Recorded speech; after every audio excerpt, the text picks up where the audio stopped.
Hello and welcome to Sassy Scrapbooking. Since we're fast approaching Halloween, I am going to show you a Halloween spinner card I created using my Cricut Explorer. Some of the items needed to recreate this card are bats, a haunted house, a spooky tree, a yellow moon, black cardstock, decorative paper, yellow cardstock, glitter glue, double-sided foam adhesive circles, and at least one penny. So let's get started. First of all, in the Cricut Design Space, I'm going to import a bat. I didn't find the bat shape that I wanted for my background, for the background of my card in the in my Cricut Designs, so I ended up searching the internet and found one that I liked. Using the upload feature in the Cricut Design Space, I imported into my work area. I then went back to my designs to search for a spooky tree. I'm going to go ahead and use the spooky tree silhouette form from Monster Bash cartridge series. I'm also going to need a haunted house, and I ended up using the haunted house from the Teresa Collins Chic and Scary cartridge series. I am also going to need a main bat, the spinner bat. I ended up with Night Bat from the Happy Hauntings cartridge series.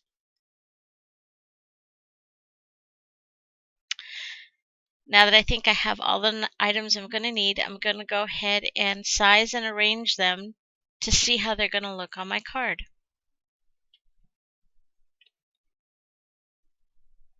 Oops, I forgot that I'm going to need a moon as well. So let's go back to Insert Image, and I'm going to insert a circle for my moon. I'm going to make a duplicate of my circle and size it to the size of a penny, which is about 3/4 of an inch. I'm going to place it behind my bat to ensure that the bat's body will cover the circle/penny when the card is completed. Now that I have my haunted house on the right, I am also going to use the mirror feature in the edit box to flip my bat so it faces my haunted house. Now, just duplicating my background bats, I'm going to arrange them so I have an idea of how many and where I want them on my card. Since the only items on my card that are going to be in color are my bat and the moon, I need to make sure that all my other pieces are in black so that I can cut them all together. In this case, I just clicked on the actual item, and in the edit box, I selected the black color icon. Another way I could have done this is to have gone to the sync icon and moved my images to one section so they would all be cut together. Now I'm ready to look at my cutting mats before cutting. I like to do this just to ensure that the Cricut and I are on the same page before sending my images to be cut. Everything looks good, so let's send it to be cut. Now I'm going to show you how I created the card with the cutouts. Back in the Cricut Design Space, I'm going to go to Insert Images and type in Card. I'm going to select Card from the Just Because Cards cartridge series. I've used this card before, and I know it has a score line already in place for my Cricut Explorer. I'm going to resize it to 10 inches in width and 8 inches in height. Now I'm going to go back to Insert Images and look for a square. You can use a square or a rectangle. It doesn't really matter since it's going to be resized.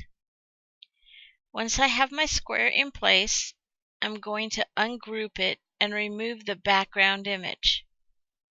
This will be my yellow cardstock layer. Now I want to resize the image. Since my card is 10 inches in width, my card front should be 5 inches in width. I need to make the yellow cardstock layer slightly smaller, so I'm going to resize it to 4.5 inches in width and 7.5 inches in length. With that done, I'm going to duplicate the yellow cardstock layer and resize this new layer. This new layer will be the decorative paper layer. The decorative paper layer should be smaller than the yellow cardstock layer, so I'm going to change the width to 4 inches by 7 inches in height. I'm going to duplicate the decorative paper layer, and this will be the cutout layer. I'm going to change the cutout layer's dimension to 1/2 inch in width by 6 inches in height.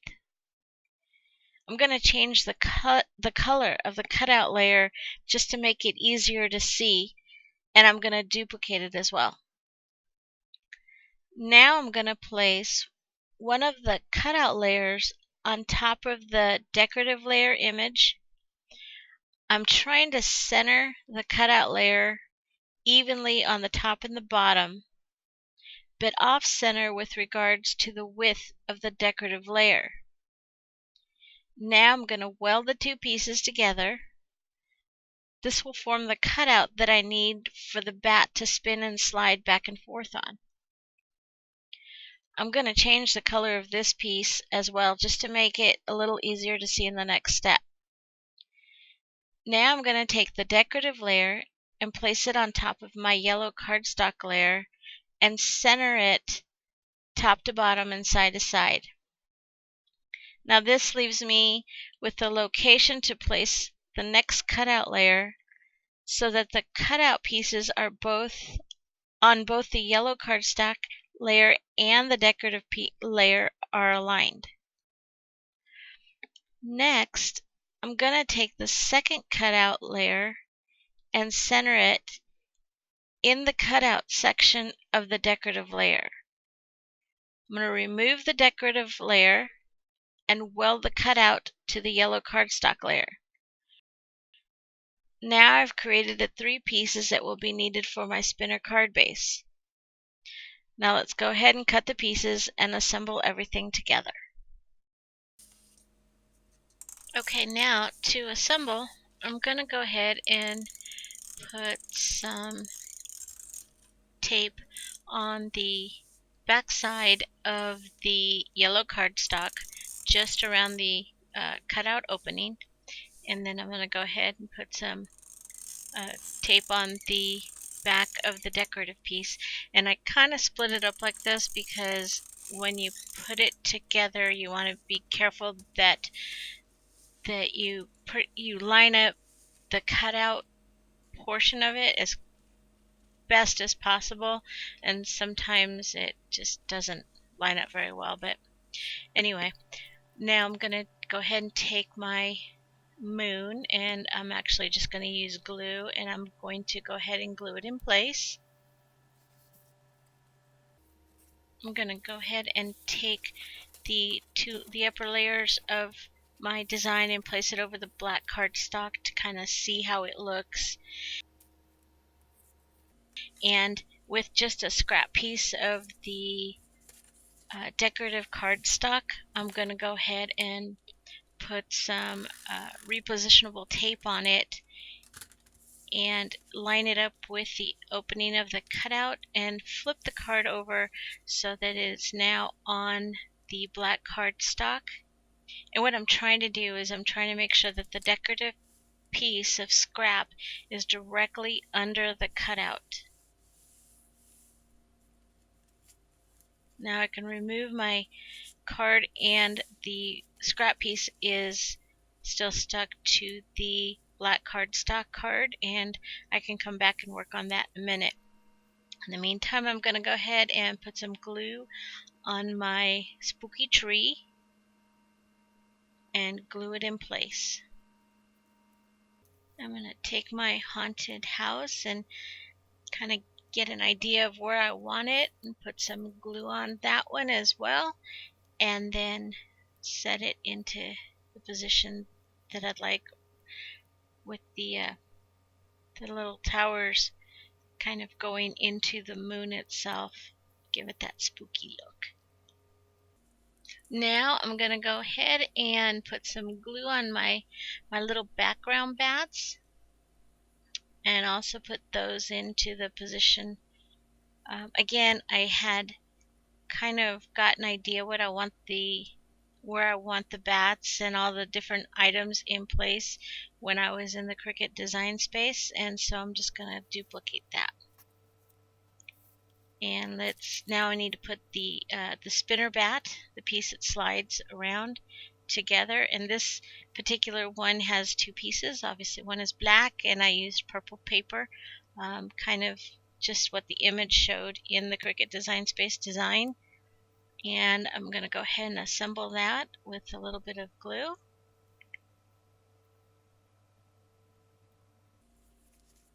Now that that's assembled, I'm going to set it aside, and I'm going to go back to the layers, the cutout layers, and I'm going to put some double-sided sticky foam adhesive squares.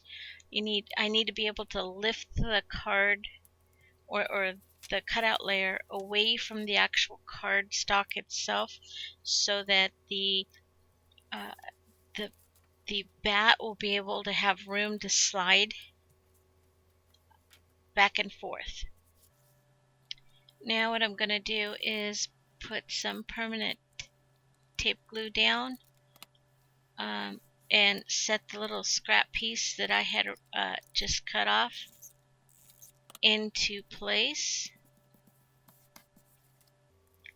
Now I'm going to go ahead and remove the little paper backing from my foam tape and go ahead and place it into position on top of my black cardstock, making sure that the cutout, or the opening cutout, is directly over my decorative paper, the little scrap piece of decorative paper. And now I'm going to take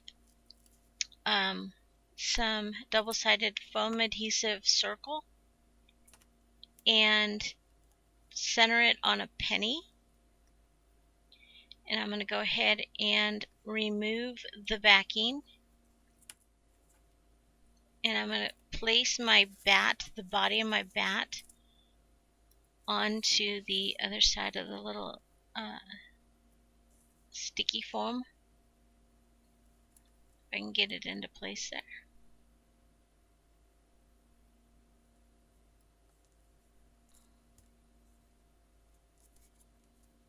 And now that that's done, I'm going to slide the penny in through the little slot so it's on the other side. It takes a little bit of maneuvering sometimes. And my card is complete. And there's my spooky bat.